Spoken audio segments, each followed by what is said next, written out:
Hey everyone, and welcome to this video about how we can use AI to create social stories. Social stories are well researched in terms of their power for educating students who may not understand all of the unwritten rules of life and the social nuances of new situations. A lot of times we're using social stories with our students on the autism spectrum, but social stories are also powerful for any student who is struggling with their social awareness, struggling with anxiety about a new situation. They can be really wonderful. They can also be instructive after the fact. So, if you discover that a student isn't understanding, like, let's say, lunchroom behavior, you can come up with a social story to try to restore the student's ability to participate in a certain setting. So, they're very awesome. I'm going to show you two different options. Magic School, if we log in, under communication, does have a social stories. Oh no, under student support. I'm sorry. So, under student support, they do have a social stories tool.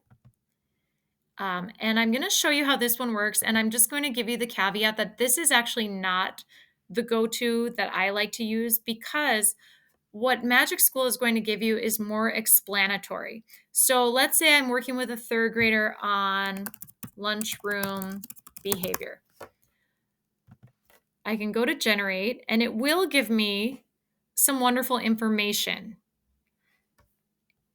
So this might be a really great instructional tool, but to me, this is not a social story. To me, this is kind of an explanatory piece of reading material for the student because it's saying, what is the lunchroom? When do we go to lunch? What do I need to bring?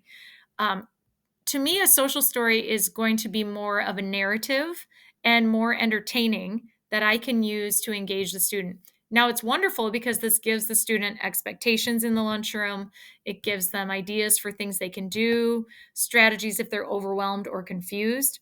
So, I might happily use this with my students. But if I really want just a simple social story to entertain them, I like to use ChatGPT. And as always, you go to New Chat. Let me move these toolbars out of the way. Apologies. So when you go into ChatGPT, the prompt you're going to want to use is write a story about we could say third grader. You could say eighth grader. You could say junior in high school, whatever you're working on. A third grader named blank. Now, if I wanted to, if I'm working individually with a student, I could ask the student to give me a name. Maybe they want the story to be about their brother or a favorite character. Um, Students love to get involved in this, and it's actually pretty fun when you allow student input to come into play. So let's say that I have a student who really, really loves Spider Man. Okay. I might say Peter Parker because that would capture their attention. Because as we know, Peter Parker is the boy wonder behind Spider Man. At least he was as I was growing up. So I could say, write a story about a third grader named Peter Parker who has a hard time with lunchroom behavior, but he learns to do better. Simple as that. Now, I also like to specify word count because that'll make sure that the story is as rich as I want it to be, not too lengthy, not too short. So, the sweet spot for me, probably with a third grader, would be about 250 words. And I might say a second grade reading level just to make sure it's not too complex. I always like to specify word count and reading level whenever I'm creating content using ChatGPT. So when I hit enter, here we go. Once upon a time, there was a boy named Peter Parker. Here comes my story about his struggles in the lunchroom. Now, I could be even more specific as I ask for this story, but this to me is a social story that I can read with my students. Now, of course, to put it onto something that I can print out, I would copy and paste. Here's another next level thing. If you want to challenge their comprehension, I can always say, give me 10 comprehension questions at a second grade level for this story.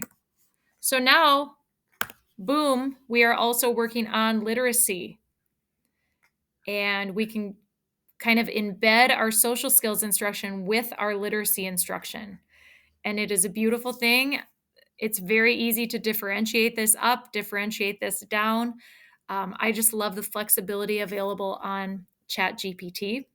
So I would go ahead and copy the questions, put it all together, and then I have a wonderful activity that is instructional, high interest, and also aligned to the student's need area. Love it.